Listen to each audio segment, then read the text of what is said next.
Hey everyone, I'm Maxine Peitzman and I am the owner of Tidal Brewing Company.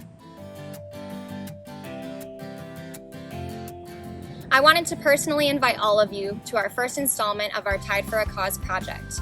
We have partnered with Hernando County's environmentally sensitive lands and are excited to bring you our very first release, a cypress-aged hazy pale ale in honor of Hernando County's very own Cypress Lakes Preserve. At the launch party on May 6th, you'll find out more about this preserve, what you can do to protect and preserve it, as well as future volunteer and fundraising opportunities.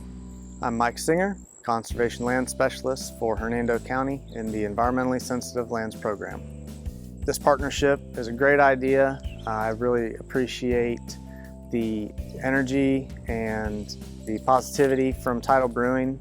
It's a huge help to the program to get information out about it and to showcase the natural gems that Hernando County has to offer.